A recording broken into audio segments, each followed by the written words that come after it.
Recently, I got to see inside the brand new Macallan Distillery up in Speyside. I want to share with you what I thought and what I got to see.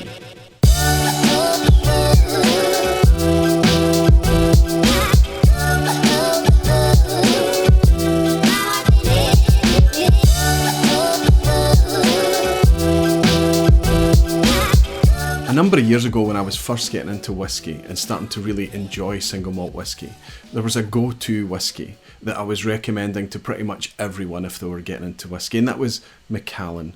It was just such a clean, easy, approachable spirit. But then they got rid of the age statement. Certainly in the UK anyway, we couldn't buy the 12-year-old Macallan anymore, and they switched over to what became known as the 1824 series, which comprised the Gold, Amber, Sienna and Ruby.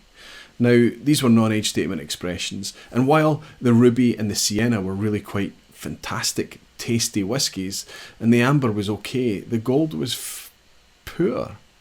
So a lot of people in the UK, and certainly me, I disengaged from Macallan because I realised that their positioning was other markets. It wasn't a domestic market, it was away from home. And I realised that probably they weren't targeting me as a whisky aficionado. However, that was a number of years ago, and the stock seemed to have caught up again, so they don't really need this non-age statement 1824 series anymore. It looks like that they're able to bring us the age statements back again, and we've started to see the 12-year-old Sherry Oak appear alongside the Fine Oak range. And while it's expensive for a 12-year-old, it's still a really, really decent whisky. If, for me as a whisky aficionado, presented a wee bit soft at 40%. Still, it's delicious, and no quarrel can be had with the quality of the spirit. There are also some other interesting releases from the range, the 12-year-old double cask. They've also got the edition series, although edition 1 is really tough to get a hold of now. Edition 2 and edition 3 is still available. And at higher ABV, these are quite nice whiskies, really quite delicious, lots of flavour going on, and very typical spicy, rich Speyside style. And presented with their higher ABV, they give the whisky aficionado a bit more engagement as well. But you can forget the 18-year-old. The 18-year-old is now beyond £200 recommended retail, and that takes it way out of the hands of whisky fans, and positions it squarely as a luxury item. But let's talk about the distillery, okay? What happened is that Macallan, in October or so last year, closed down the original distillery that's been there forever. And they opened and started to run last year their new distillery. But it was closed to the public. Even the people that worked at Macallan weren't permitted to see inside, and the tours continued there to be around the old facility, the old distillery. Now, through a friend, I managed to get early access to see inside the new distillery a couple of weeks ago, and I've not been able to talk about it since, but now, this week, Macallan has released videos, images, and a full public launch, with the idea that the distillery will be open to the public on the 2nd of June. Now, that's quite exciting news, and not all whisky fans will be excited about that because of Macallan's positioning, or because of where their whiskies are targeted. But I'd like to pause and think about this for a second. I was not surprised by what I saw when I visited Macallan. I was astonished. Let's take you through what happened. The main entrance wasn't open when we arrived there, so we went in the warehouse entrance, or the goods entrance if you like, up at the top of the site. And that means that you come down this hill and you see the new distillery opening up in front of you, and you can see that humped roof design. So what they've done is they've excavated out of the ground, they've dug down to put their distillery almost under, hidden, nestled into the hillside, and then the roof is this kind of mock hill scene. So you've got 5 or so humps there, and the only thing that you can see is ventilation and some windows and things popping up from these kind of humps.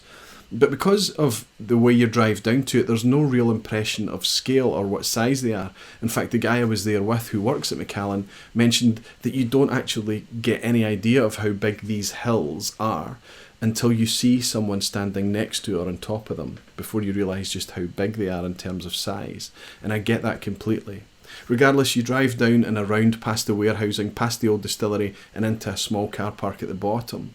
And then as you look up to the new distillery, again, you're struck by this bizarre warping of scale and perspective, because you can see the roof again, and you see this kind of narrow profile, this band of windows up at the top of the landscape, and you don't really get any impression of distance or scale. It's difficult to see how big or small it actually is. And then you walk out the car park around and up this paved kind of walkway towards the main door.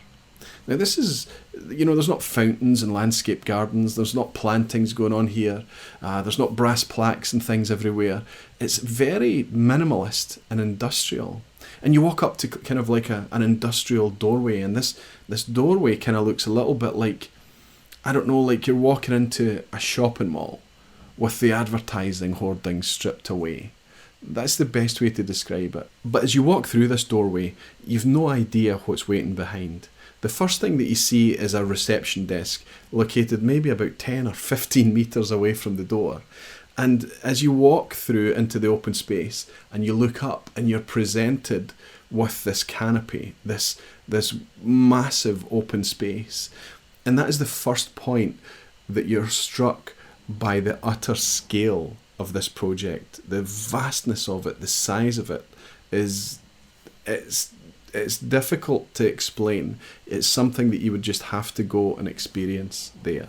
Now, if you've ever been to a distillery anywhere in Scotland before, or perhaps anywhere in the world before, you're really not expecting this kind of experience. In terms of scale, in terms of how modern it is, in terms of how polished it is very, very different. It's a completely different take on a visitor experience in anything in whisky in Scotland.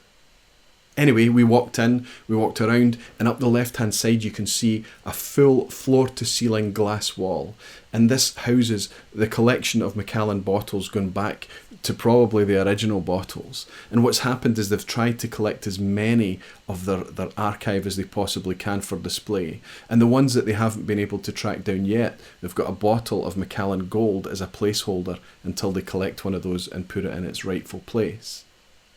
Behind that wall, they've got another wall called the Jewel Wall, and this is where the really special stuff is housed. Not just bottles, but paraphernalia and articles and items from Macallan's history. And they've got monitor screens that you can slide along on, kind of like a track that's connected to a digital camera that's configured like a periscope. And you can control this periscope to go up and down and focus in on whatever item on the jewel wall you want to see, and it comes up with details about it and things like that as you look at it through this digital camera. And then round the back on the other side, they've got a boutique area for retail sales and things like that. Now, that wasn't open when I was there, it wasn't trading, so we didn't get to see that up close, but we can see that it's kind of like really minimalist and modern and trendy in style. But what we were there for was the tour. And that's what I was excited to see. I wanted to see this distillery. I wanted to see what was behind the scenes. And we got to see that. And it was staggering. Now, the tour kind of works around the 6 Pillars of Macallan. So you start at this kind of round table and you're invited to help kind of turn a handle on this table to start this mechanism where a model of Easter Elky's house itself is split open like a large-scale dollhouse. So you can see inside the old Easter Elky's house, and you can see a kind of model of the reception area and the accommodation where the VIPs would stay when they stay over and things like that. And it's all kind of lit up quite nice. And then you realise that the action of turning these tables is actually generating the power to turn on all of these lights and run the gearing and things like that to open these models up, which is kind of cool. And you get the overview, and that's the kind of nod to Macallan's legacy, to its history. And then you go through the glass doors, through the glass wall, which takes you from the Visitor Experience Centre into the working distillery itself. Now, as you walk through here, that's the first time that you really see not just the size and the scale of this project, but what you also see is an installation, a distillery installation that I have never witnessed before. The only thing I can compare it to is, imagine you've installed a new TV in your home and you've mounted it on the wall and you've managed to hide every single cable, every single connection out of the way, and it's just this flat screen on the wall and you don't really see anything that's running it. That's a wee bit like how this distillery is configured. you can see from the mezzanine mesh floor that you're standing on, you can see these circular still arrangements. So you've got the wash stills and the spirit stills in this kind of circular arrangement, 12 of them, and there's 3 of these, 12 in a circle.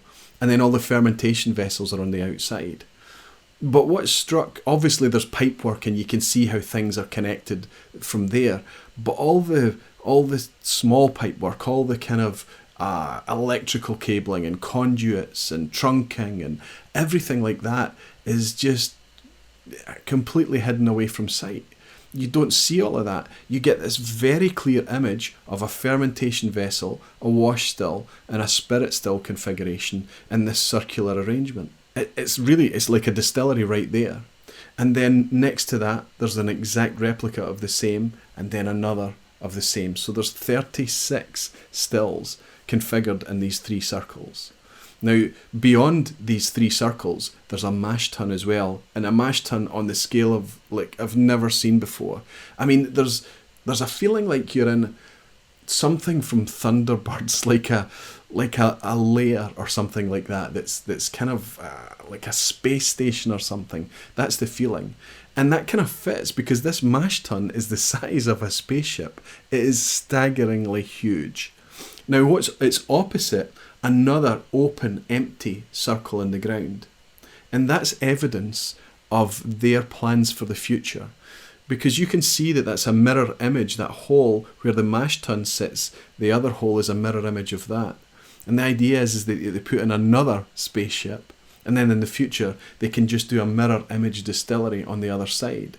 And everything's laid in place for that. All the connection, all the pipework and everything is there, ready, should they need that in the future.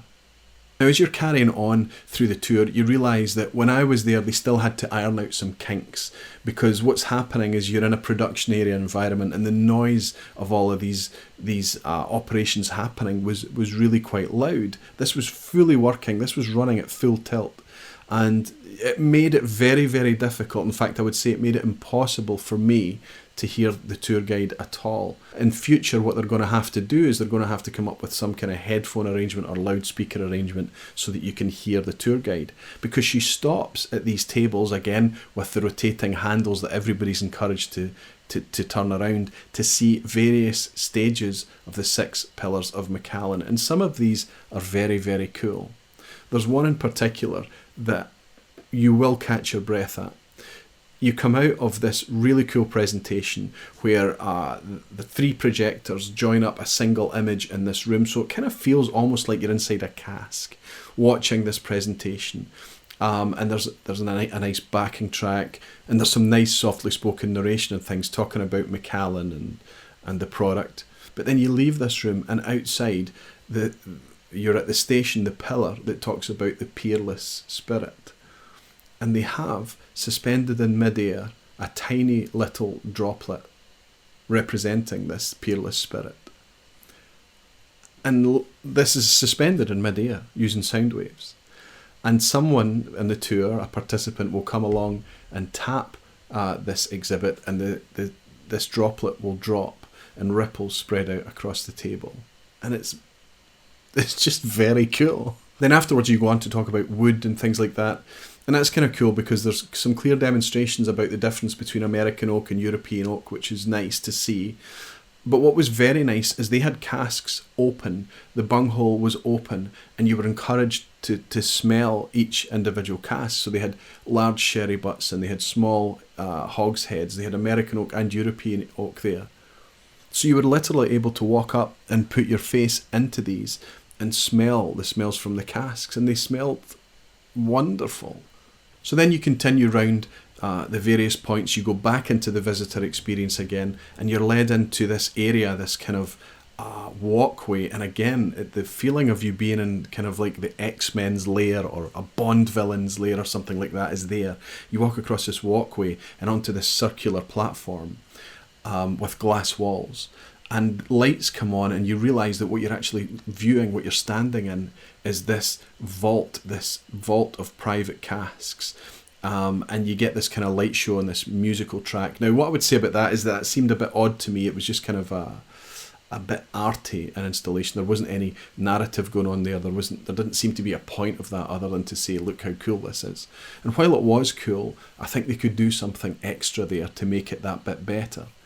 Then after that, we come out and we walk up round this circular staircase to the bar upstairs, and that's where you get to try the Macallan Spirit after your tour, which is really, really cool as well. The bar is very kind of modern and fashionable and trendy and feeling. When I left, I didn't come out there really feeling that Macallan was any more targeted at me. Really, I didn't. I didn't feel like I wanted to go out and buy a Macallan expression of any kind. But what I did feel like was that they will continue to position themselves as a luxury product. It's been very, very successful for them. And they are one of the torchbearers for Scotch whisky on a terms of a global scale, maybe not on where I am in whisky. And what it is more than anything is a statement of confidence in the future, not just the future for Macallan, but the future of Scotch whisky. I really believe that. And it's not just a confident statement. This isn't the biggest thing that we've seen in Scotch whisky. I think this is the biggest thing that we've seen in terms of a visitor experience in whisky. Any whisky. The ambition, the scope, the scale, the attention to detail, the potential that facility has going forward for the future is massive. Even if you're a whisky geek, even if Macallan as a brand doesn't really speak to you anymore, even if you recognise that because of the price, because of the market positioning, because of the presentation, it's not for you, I still encourage you to go and see that distillery. Take a tour, enjoy the spirit, enjoy the whisky, because it's still fabulous whisky. But behold the scale and the ambition that's gone into that project, and understand how confident a statement that is in Scotch whisky's future. And by that measure, it's an impressive thing.